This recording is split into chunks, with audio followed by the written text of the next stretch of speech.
Hi. Good to see Hello. y'all. Hello. Welcome to week 3 of Minding Our Minds.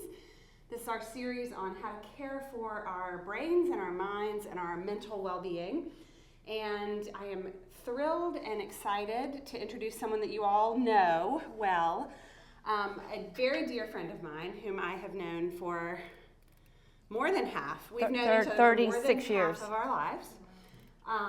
And to be here in this Serenity space, is not even 36. I know, we've known each other longer than Serenity's been alive. I'm 36 this year. Oh, there you We've known go. each other for as long as Serenity's been alive. So, yes. But to have our paths cross in this place at this time when we share a passion for this work is such a gift and such a beautiful thing. And Alex is working at Christ Church, and she'll tell you more about her work. But this intersection between mental health and faith is vitally important to me and to her. And so she is here tonight to talk to us about therapy and share some of her experience and her wisdom. And so what a joy it is to have you, Alex. Thank you. Thank you. And it's so great to be here. Like Catherine said, we go way back. In fact, we have even done counseling work together. Hello. When she was working at Smith Middle School as a school counselor, this would have been in the, early aughts. Late 90s. Yeah. When I joined Covenant as a member. Yeah. And we did a grief counseling group with the middle schoolers there and with other colleagues of hers. So it's really fun to be here. Hey, Deborah. And now I have to run over into the faith group, so. Good to see you. So thank you all for being here, for whatever it was that moved you to be curious about therapy. And I look forward tonight to sharing in a very easygoing conversation, and I've got some things that will hopefully spur on some questions and or opportunities for you to share your inquiries. It might be that tonight you were looking for a pre-made dinner on a snowy or not snowy night, and this was the one topic that interests you. It might be that you've got some curiosities yourself about the pursuit of therapy for yourself or a loved one or a friend, or maybe you're a Stephen minister here at the church. Whatever it is that sparked your interest, I'm grateful that it did. So thank you for being here. As Catherine said, we will kind of start at the top with talking about some myths and perceptions or misperceptions of therapy, talking about things to be considerate or aware of as you ponder or think about for a loved one, they're pondering the route of getting some counseling support. And then I want to leave you with some tips and logistical considerations for you or a loved one to use in pursuing a therapist. And then a part that I call my red flags and doorknob considerations, things that I would want to share your way before walking out the door. So that's what we'll be up to. Before we dive into the nuts and bolts of things, and welcome to those, I was about to say worshiping online. If you could just scooch a little closer, this time is for you. Yeah. So great to have you, Jean and Trisha, and who else do we have there? Kim. And Lily. Great to have you with us. So as an icebreaker of sorts, I wanted to ask if you might introduce yourself by name. And on this slide, I'd written what image comes to mind when you think about the word therapy, but I'd like to turn that on its head. Instead, I'd like you to think about when, or rather, what images in the media, in probably your youth or young adulthood, made the first impression upon you of what psychotherapy looked like. So, yeah. Be laying on a couch and then Freud going, ooh, it's all about sex. You know? Exactly. And is there any particular show or movie or cartoon imagery? There was something that came right to my mind, but I want to see if anyone else thought of it. Peanuts. The peanut. Oh, that's great, Trisha. Yeah. You know, that's a perfect example. Yeah, Lucy in her little hut of sorts. The doctor is in, and people coming up and for 5 cents getting advice. That's awesome, Tricia. Yeah, any other first media images? Well, I hate to say it, but the first thing that came to my mind was when I was a young child and seeing a cartoon of Porky Pig on a chaise lounge and somebody, whoever the therapist was, talking to him. Yeah. That was the immediate thing I thought about. Exactly. So to the point earlier, lying on a couch in that position and kind of being at the mercy and direction maybe of the analyst or psychotherapist. Yeah. We hear Parker Road say problem child. I seen someone have a. Yeah, I vaguely remember there was a scene where it was the tall, skinny guy that was maybe, I'm trying to remember, it's been so long since I've seen it, but he's looking at pictures and then he gets really mad and I think he tries to strangle the psychotherapist or something. Is anyone else remember that? Anyway, My maybe Zoom not. I just lost my Zoom, so that shouldn't affect that. No. That does remind me of, there is a movie, Analyze This, I think, with Bill Murray, where I think there's some violence between the therapy client and therapist. I can't remember. Somebody's driving one or the other crazy. When I closed my eyes and tried to think of an image, a television image I thought of, and this will date me in Serenity, you were not alive, the Bob Newhart show, or when he was the therapist sitting on a chair with the couch, bald head, no offense to male pattern hair loss, glasses, Serenity, yeah. Some people will mention The Sopranos. They'll mention Prince of Tides, Good Will Hunting, Robin Williams and Matt Damon. Yeah. But those images, correct or not, are often what impact people's sense of what therapy will be like, and often to the negative can make it very intimidating. A lot of the ones we mentioned, the therapy role was a very directive personality, or maybe powerful in a way. So I would say, as someone who's been a therapist for about 27 years, more times than not, people have significant apprehension about seeking out therapy because of some of those images. I have my master's in social work and have been a licensed clinical social worker in Charlotte, as I mentioned, for 25 plus years. And I've had the good fortune the past 3 years to be affiliated at Christ Episcopal Church down the road, where they have a Center for Wellbeing and Care that has two licensed therapists on staff who provide psychotherapy to the church members, as well as referrals to therapists in the community, and or referrals for people in the community who reach out to me or my colleague to help get them connected to therapists in town or wherever they are in the country. So I have really valued working in a role that I've had for a long time, but in a church space, and in a similar way that Catherine and Serenity and their colleagues espouse here, recognition that mental health wellness is a part of spiritual wellness, and that there's a relation there that's really important to acknowledge in terms of our well-being and care.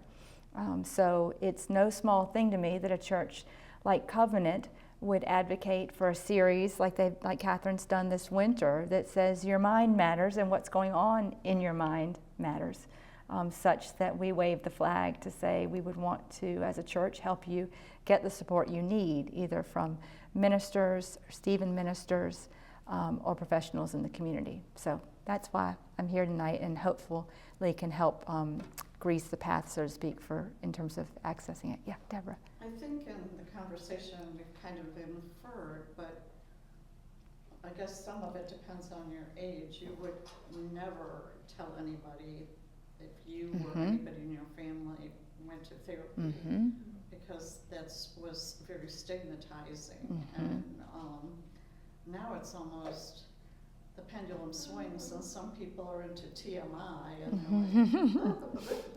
they're like, you know.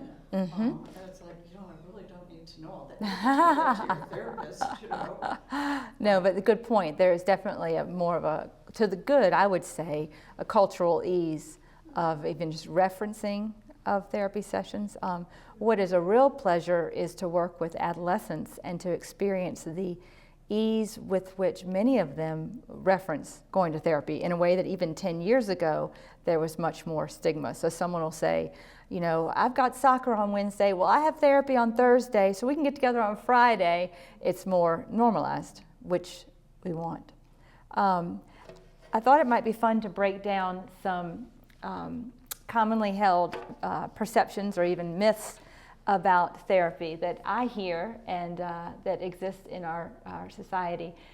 Starting off with, my problems aren't serious enough for therapy. Something that I find categorically across the board is that people minimize what they're going through. They think it has to be a certain, level of trauma or a degree of upset or something that would matter to someone else. But at the end of the day, whatever it is, if it matters to us and it's impacting our daily life, that's serious enough. I heard an expression a while back, and I use it a fair bit, and that is that there's not a hierarchy of pain. There's not a gradation, or rather a stacking of what matters more. Your pain is your pain. And so I think that it's really valuable to consider that perspective that can get in the way of people being able to access the support that they not only need but deserve. Common mental health conditions that people come to see me and other therapists about most often would be depression, anxiety, grief related to the death of a loved one and or a transition or change in one's life. Could be related to a relationship that has changed, a job situation, a move, a physical, a health diagnosis and or a physical impairment. Additionally, coping with different types of trauma, either present or from the past. But people, I always want to encourage them to know that dealing with the everyday stresses of life, that matters. It doesn't have to be something diagnosable or even necessarily anything evident to the outside world. In fact, many people, what they're going through is not evident to others. But they often think that it needs to be in order to warrant them getting support. So that's just something to think about. And the ways that counseling can help is, it can help accomplish personal as well as professional goals. It can help improve your communication skills, your level of self-awareness, increasing your self-esteem. It can provide validation and support that you perhaps haven't gotten from relationships in your life. It can help you in managing your stress, help you develop healthier habits. Clearly I'm an advocate. The APA, the American Psychological Association, did a study that I read that said psychotherapy has also been shown to help approximately 3/4 of the people who try it. So 75% of the people who try it feel like it's brought some benefit their way. And what's more, they note that about 80% of people who've tried some type of psychotherapy feel better after therapy ends than people who never have attended it. I guess that makes sense, but it's worth noting that folks are finding that the effort, the outcome of the effort rather, is making it worthwhile. I had to put this on here. Therapists just want to make people cry.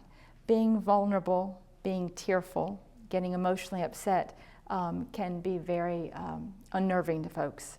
And the apprehension or the thought that the therapist is going to intentionally try to provoke emotion or tears can be intimidating. I would say that I've never met a therapist who their objective was to upset someone. And if it was, that's rather masochistic. And if one is ever in a therapeutic relationship where you feel like that's their MO, I would suggest to get out of it. But it's also important to look at what meaning we put on tears.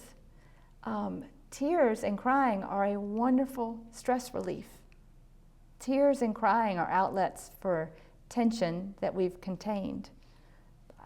Many times I've had clients leave after having shed some tears, and they talk about having felt better, or even that they've been looking forward to counseling so they can come cry. We try to work on them opening up other spaces where they can cry too.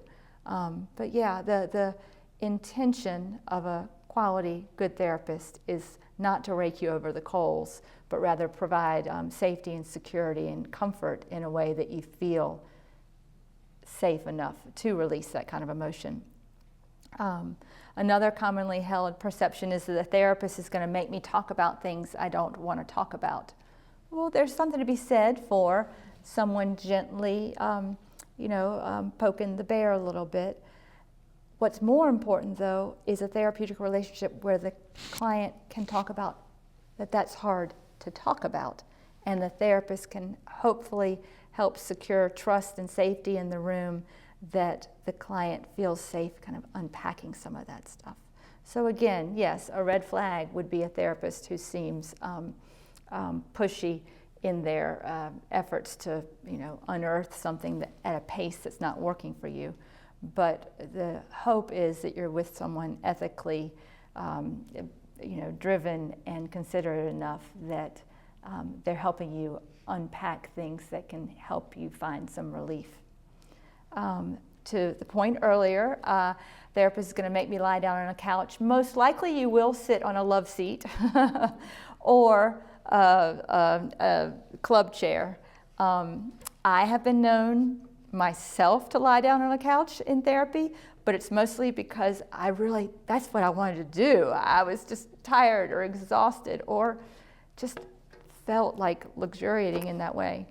But most often people sit upright.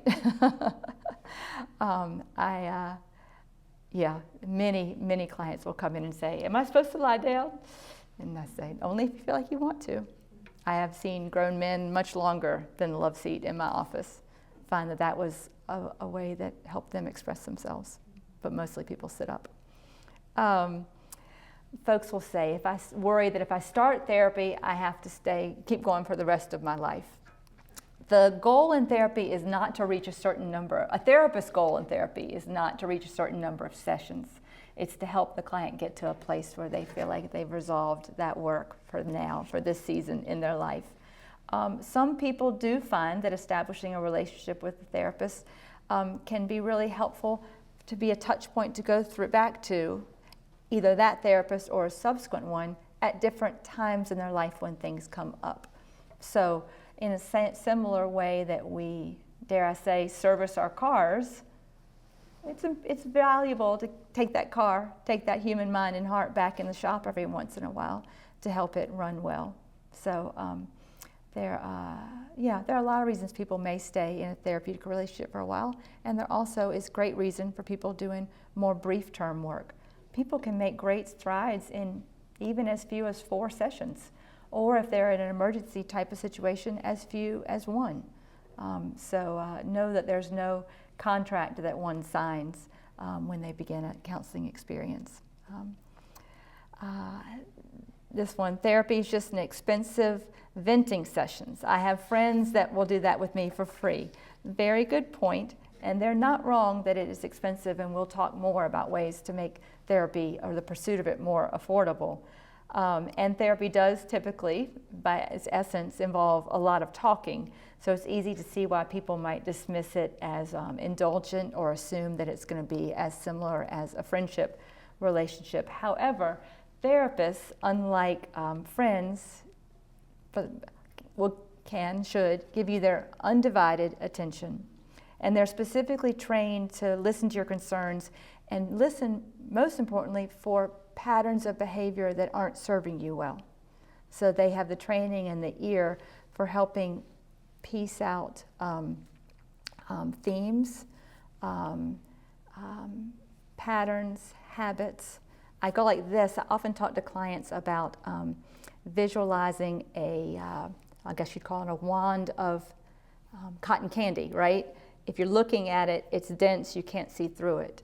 And in therapy, thinning it out the cotton candy or maybe cotton itself, thinning it so it's more porous. We can see through it. We can better understand what's in it. So that's an image that I like. The friends are more likely to have more biases, and that can get in the way of support. And also, well-trained therapists have in their toolbox, so to speak, not only techniques to help support you, but science and data-driven information that can help you in your journey. So, and yes, it is a paid relationship, and the client, the therapy client, is the consumer, and as such, the floor gets to be all about you. Whereas in a friendship, we might feel less comfortable being the predominant voice in the conversation. So it's wonderful to have friends that are like counselors. It can also have a space it's also nice to have a space that's free from the friendship dynamic and the elements of that can get in the way of such support.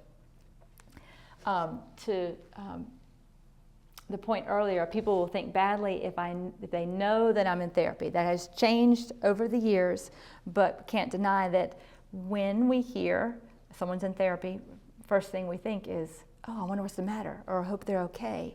Maybe it's more of that than like, that's weird, but we still worry about it, right? But we do find more support and understanding these days. It's also important to remember you don't have to tell anybody. It's your confidential news. Or maybe you're not as comfortable sharing at the beginning of your new therapy experience, and later you kind of weave it into your conversations with your family or your loved ones as you reference things that you're learning. But it is wonderfully, increasingly not judged as a bad thing, but actually, and I say it to clients all the time, something to be proud of, because it takes courage and it takes self-love to recognize that what you're going through warrants that type of support. To the point made earlier, just in terms of how things are changing, so Gen Zers, those born between 97 and 2012, and millennials born in 81 to 96, this study here in 2024, nearly 39% of those age groups were planning to initiate therapy that year. And 90% of those believed that more Americans should go to therapy. What's hilarious is particularly the Gen Zers will say that their parents need to go. When they say more Americans, that their parents should go. And 83% of the same group are more likely to tell folks that they're in therapy. Yeah. No, parents have a lot to learn. Important things to consider when wanting to pursue therapy. Post-COVID, a benefit, a side effect, aside of the pandemic era, was the proliferation of virtual therapy as an option when meeting in person wasn't something that could be done. And you'll see as you look at therapist websites that a lot of them will mention that dual way of providing therapy, or a lot of therapists now do only virtual, as it saves them overhead, commute time, etc. So there's definitely many more clinicians in the community and across the country that go virtual. So something to consider is, are you looking to have an in-person relationship? Are there reasons why doing it through the computer brings ease? Like I said, transportation-wise. Maybe there's a therapist across town that it would take you a longer time to get to his or her office. Maybe there's someone with a particular specialty that's not near you, but you really want to work with them. Therapists are licensed per state. So you actually could see a therapist who, with insurance, anyway, we check on insurance, but if someone's, like I'm a licensed social worker in North Carolina, I could provide services virtually to anyone across the state. If my client moved to South Carolina, though, I could not provide services across state lines. But so this does open up a lot of options. hybrid seems to be a good option. Hybrid seems to be a good option for people because it gives the opportunity to do in-person or virtual. That might be nice if someone is fitting their therapy sessions around a workday schedule or childcare needs, even business travel. I have done more in-person work than I have done virtual, but I will say I've been surprised at the connection that still can be established through the computer screen. And I would say that very good therapy work can happen through the screen. My bias is that I do like the energies that being together in person can bring, but I wouldn't judge virtual therapy as being less effective. But so it can be a matter of personal preference. The option of virtual therapy sure has opened up the opportunity for counseling to a much broader audience. So just a thought. And when we talk later about affordability of counseling, I'll mention some things about virtual that can further make it appealing. To the perception earlier about therapy being expensive, it is. It is. I would say sessions, without applying insurance, sessions can range anywhere from $90 to $275 a session.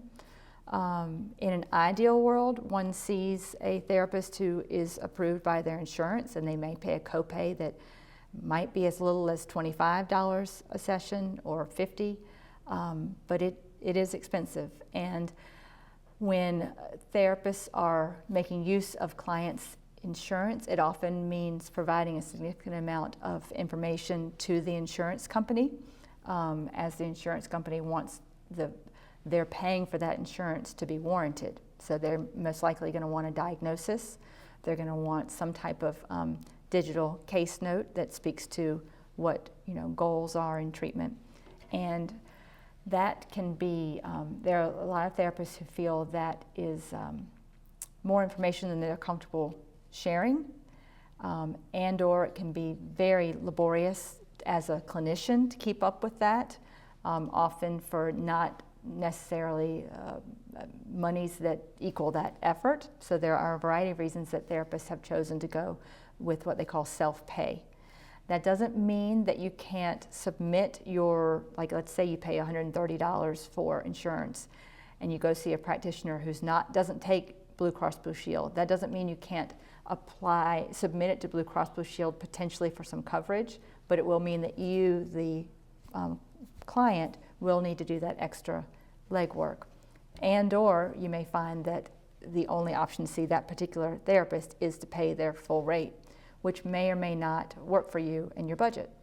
So blessedly, a benefit of living in this big city of Charlotte is that there are a lot of therapists, which is great because if we were in a smaller community, there'd be a smaller percentage of folks who take insurance. Am I making sense? So it gives us a lot of options. On the next slide, I'm going to, I meant to tell you, you all will have this on handout form. But it'll have some questions specifically that you can ask your insurance company when you want to pursue insurance to get a sense of your coverage. I'll also talk on another slide about ways to find more affordable counseling. Let's see. Other things to consider when pursuing therapy: a gender preference for therapists. There may be reasons that you may feel more or less comfortable with someone of your same gender or the opposite. Just something to think about.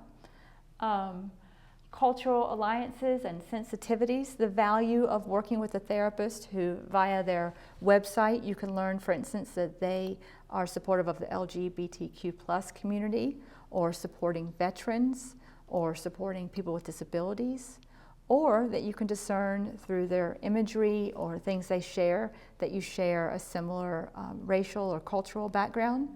Maybe even faith-based background. So things to think about in terms of who you want to be sitting with. Maybe you want to look for someone who has a particular expertise,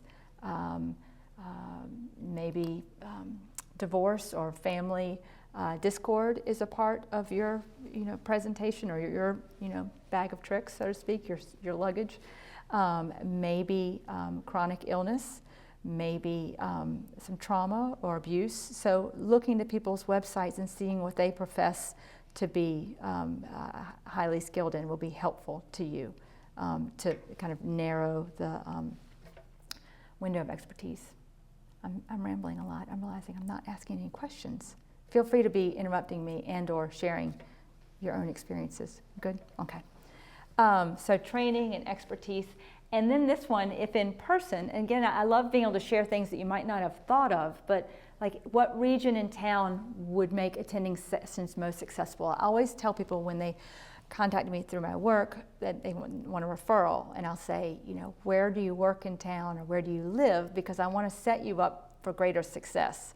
If it's going to take you 45 minutes to get across town, that not only is a tremendous amount of time, but you're going to get there like really stressed out and or be more likely to cancel for the last minute because the transportation issue is hard. I'd rather help you find something, you know, within 5 to 8 miles from your primary locations so that regular attendance and presence at therapy can support your efforts. If you're going to go to this time, effort, and expense, let's try to set you up for success. So just something to think about in terms of location. Any thoughts, questions, reactions? These are the things that I mentioned regarding insurance coverage and the value of calling your insurance company prior to pursuing counseling to ask these questions. And as I mentioned, I have them on handouts. But, you know, starting place, does my health insurance plan include mental health benefits? It is, I would dare say there aren't any that don't. The question is how much coverage and what stipulations do they have? Do they have certain practitioners that are on a quote-unquote list, and those are the only ones that they will pay in full or in part? And if so, you know, finding out how to access online that directory of practitioners. Is there a copay? If I see a provider who's not in network, so that means someone that doesn't accept your particular insurance plan, what amount of coverage is there and how would I go about submitting my bill? Therapists who are self-pay, again, meaning that they don't file insurance, many of them provide what's called a super bill. So at the month's end, you get a statement, and it is very helpful because it provides all the information, which then makes it easier for you to upload your, reimbursement request. Does my plan limit how many sessions per calendar year I can have? If so, what's the limit? And do I need written approval from my primary care physician in order for services to be covered? That doesn't happen as much anymore, which I appreciate because that too felt like a gatekeeper for accessibility. But insurance companies, thankfully, have been more likely to take that out. Again, making accessibility better. Any thoughts, experiences, questions? This is good. You're on a roll. Good. Thank you for the support. People will often ask me, how do I find a good therapist? I have to say, one of the best places is through people you know and trust. To your point earlier, when people share about being in therapy, asking like, who do you see? Do you like them? Or have you heard of some folks? Asking your ministers, asking your doctors, or if you're searching for a therapist for your child or adolescent, asking their pediatrician, asking their school counselors for suggestion, asking a youth advisor, a Martin, and Andy, asking folks who work with youth who would be in the role of making such recommendations. Can be great ways to learn. I have had grandparents who ask other grandparents who their grandchildren are seeing. So when we break the ice and risk asking, it always impresses me how much people are eager to share, because if they've had a positive experience with counseling, they want others to have it too. So just a thought. There are also really good directories online. One that people often have heard of is Psychology Today, and it is an abundance of information across the United States. In fact, I've put this link here because you can specifically not only pull up Charlotte, but then you can go to filters and you can choose male, female, you can choose race, you can choose specialties, you can choose zip code, you can put in your insurance company information, you can put in age of your child if you're searching for someone in your family, and they will show you all these profiles with then links to their website. So it still is, they're still not necessarily a familiar person to you, but it narrows the pool a little bit and can help you feel like you're making a more educated decision. Another great website is Open Path Collective, and sometimes it's neat to cross check those, see who's showing up on both. But people also have been, or therapists rather, have really developed their websites as they've expanded their skill set to demonstrate what they know. Often you'll find people have blogs within their websites or links to interviews that they've been a part of, either a podcast or in the news media, or they'll share resource information. And I'm always really impressed to see what resources they consider worthwhile enough to share.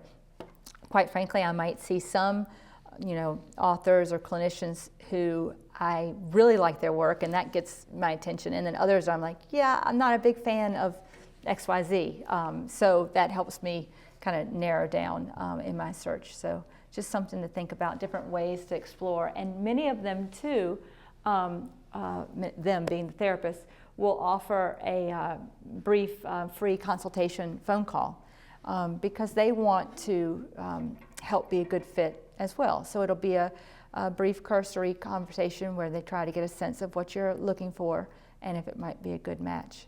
I will say that when you are looking online, either on Psychology Today, Open Path Collective, or even websites, sometimes you'll see that a therapist has noted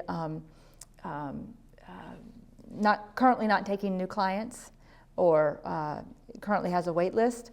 Always still call, because they might not have updated their website, or they might not have updated their Psychology Today, and so that might be old information. I always often make note too of who has wait lists, because I think, I wonder if that means they're really popular. If they're really popular, does that mean they're good? But yeah, don't let seeing that hold you back from reaching out to them.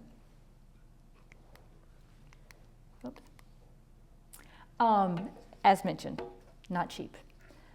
An investment though, a really, really valuable investment. We put a lot of money into things to help us feel good.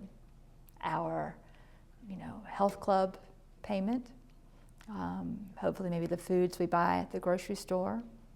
We also put money into pleasure things, some that aren't good for us. Alcohol, gambling, unhealthy habits. So it's really interesting when we look at where we're putting our money and to think, why would I not make an investment in myself?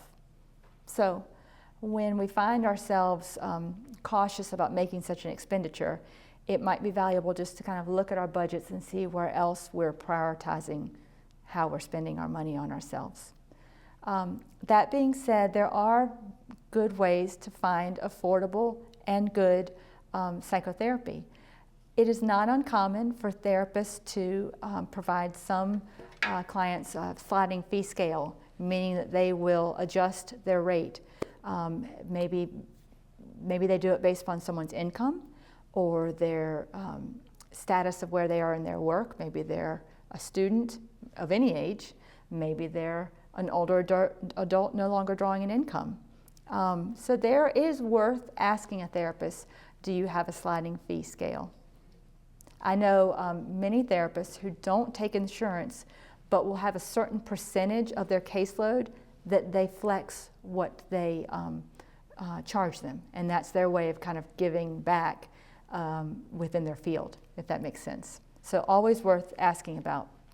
Another thing is that you can use, if your business has flex spending accounts or what they call health savings accounts, you can use that to pay for your therapy. So that's monies that are being pulled out of your paycheck every month and set aside, or not every month, it's an annual amount decided upon that's designated for health-related expenses. So it's already been pulled out, it's on that card, it's in that tank, so to speak. Use that to help pay for therapy. I've met many of folks who it was only halfway through our work together, not at my current setting, because actually that's complimentary, but they've been like, oh, I could have been using that this whole time.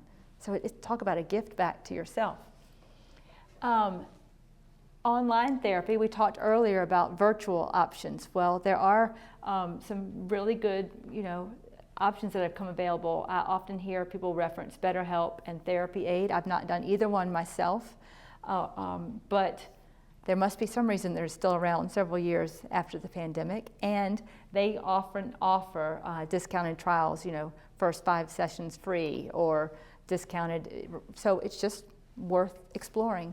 And then another one, I think I skipped it, so all of us therapists have to learn somewhere, and when you're in graduate school, it's often common that you do an internship somewhere. That's where you're learning how to be a therapist, and you're under close supervision from a licensed therapist, either at that clinic or agency, and so agencies will adjust the rate.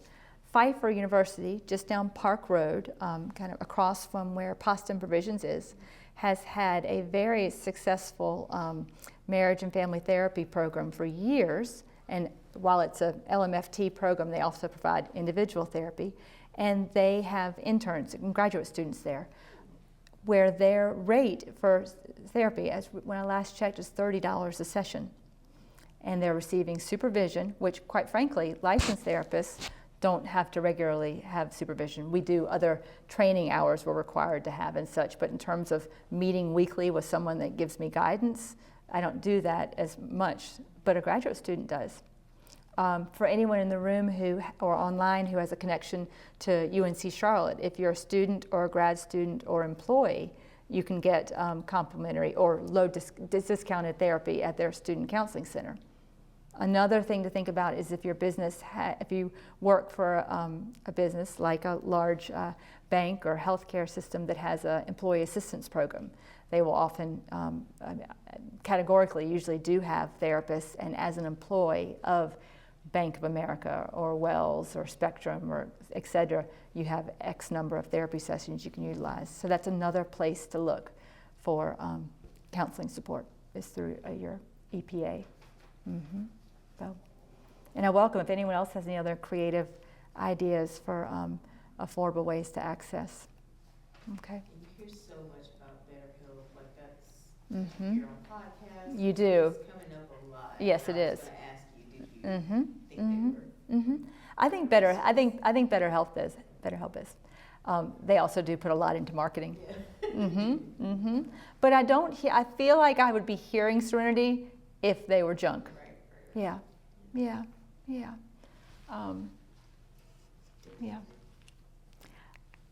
So I call these red flags because I really want y'all to leave here tonight looking out for your best interests.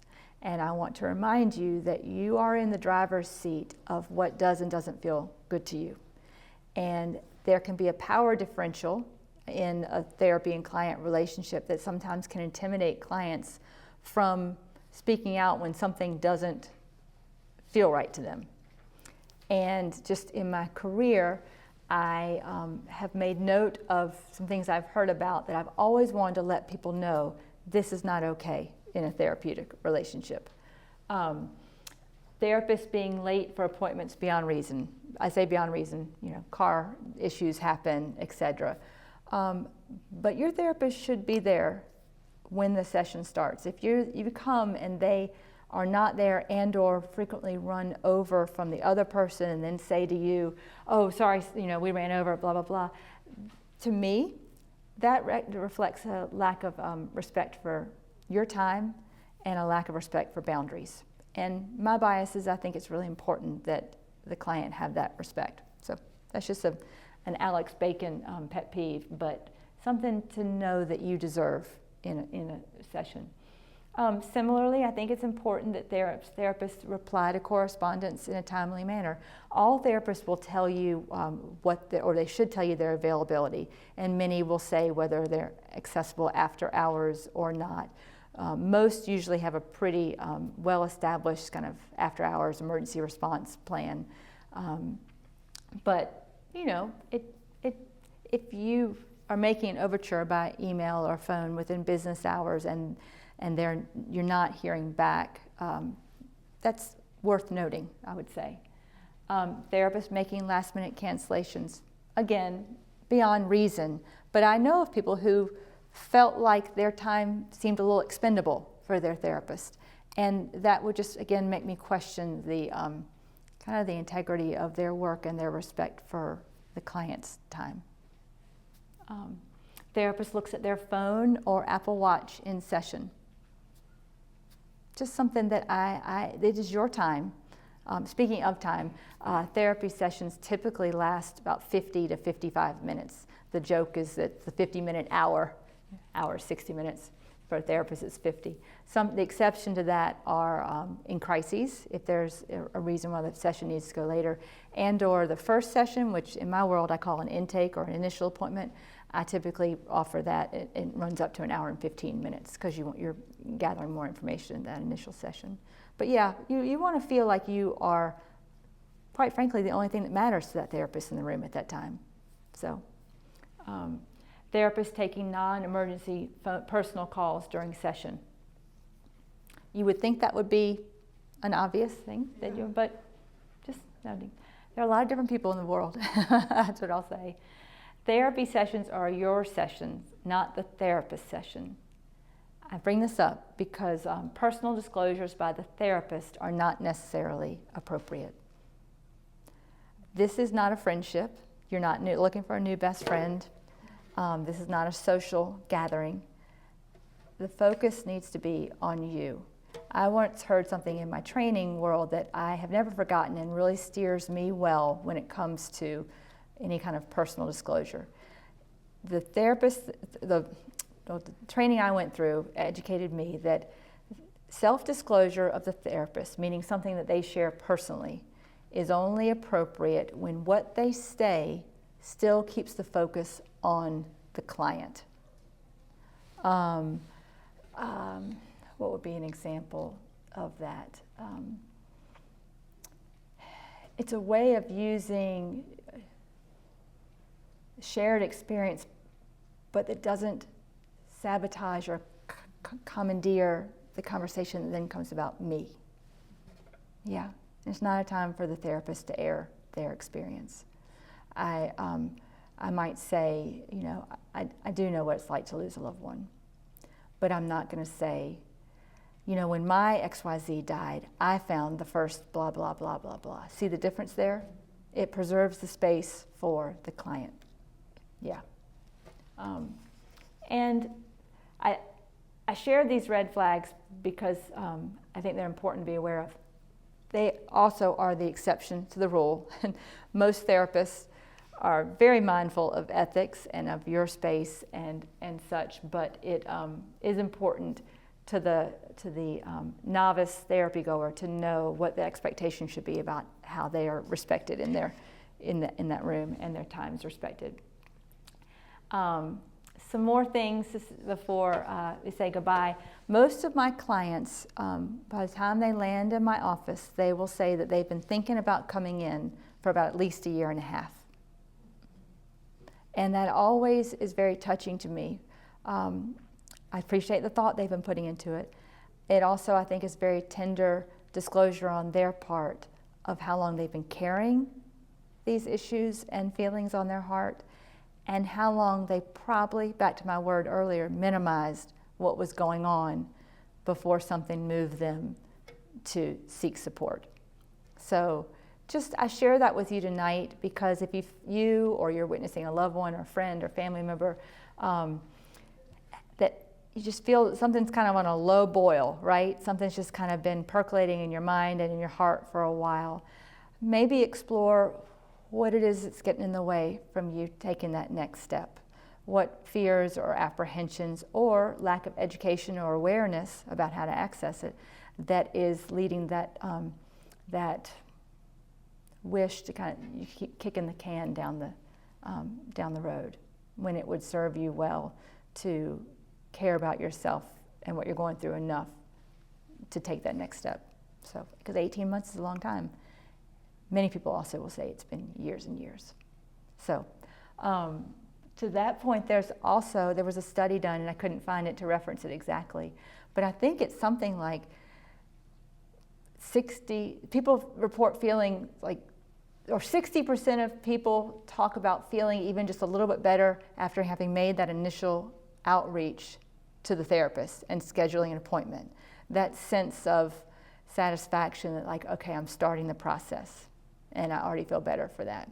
There's clearly still more work to be done, but the value in that immediate relief is worth paying attention to. And then to make reference to the statement I spoke of earlier, you're in the driver's seat. If a connection, these are relationships, and like any relationship, it can not feel right. I would encourage one to give a therapy relationship at least 2 times, maybe even 2 to 4, before you decide to seek another one. There's a lot going on in those therapy rooms in those initial sessions. There's anxiety, apprehension, that the therapist is getting a sense of you, you're getting a sense of them. So there are a lot of things that can get in the way of what's going to ultimately become your working relationship. Also, though, listen to your gut. If something feels inappropriate, uncomfortable, this is just not a good fit, take yourself out of it, but don't let it dissuade you. I would hope it would not dissuade you from giving it another try. As there are in every profession, there are a lot of different types of therapists, and it is my hope that you'd be able to find the one that's right for you. So, yeah. And that, in a nutshell, is Therapy Curious. Yes? What? I have a question about what should people look for when they're looking for a therapist as far as credentials? Like, there's a lot of people out there that say their things, but what should someone looking for someone look for as far as credentials? Well, it's really important that they reference or represent themselves as a licensed therapist. And when you go to one's website, usually on the home page or where it says like about, and you'll toggle down and it will have a state license number. That's really important. And you can even use that state license number to go to the state board, like in my case, the Social Work Board of North Carolina. And you can type in that number and see if they have any ethical charges against them. So that's really valuable. So you would want to look for a master's level licensed therapist. And you'll often will see a lot of different initials after one's name. Let Google be your friend. See what that stands for. Recently, I Googled, so what used to be called the LPC, Licensed Professional Counselor, is now LMHPC, Licensed Mental Health Professional, and then there's an S after it. And recently I was like, what is that S? I learned it is supervision. So it's therapists with that credentialing who have further credentialing so they can provide supervision to trainees. So always interested to see, or there might be other initials that denote certain training, might be trauma-related, grief, substance abuse counselor. So discerning what type of credentialing there is. Yes? Well, like to that end, the first speaker, Marian Hubner, her credential is MS-ATR. Art therapist. But what's Yeah. is the R registered or? I don't know. And then Mark Glazer is RMT. Is that registered music therapist? Yes. But, and then if you wanted to, use those tools, like, is insurance less likely to cover music and art therapy? That's an excellent question. Than psychotherapy? You might find that it is. That definitely is worth adding to the question when one calls. That's a great point. Similarly, in terms of research and Googling and educating oneself, you'll see when you look at someone's website, it might reference different types of training or specialties. You might see a lot of letters. Cognitive behavioral therapy, so CBT, DBT, EMDR. A lot of these are different types or modalities of practice. So valuable to look and see how someone, what modalities they prescribe to, or or not. Yeah. Any other thoughts or questions? I appreciate y'all's interest. As mentioned, I'll hand out some handouts, and for those who are watching online, I will leave handouts with Catherine or Karen, yes. And so reach out to them if you'd like them to put them in the mail to you. Happy to do that. So thank y'all very much. Thank you. You're welcome. Yay.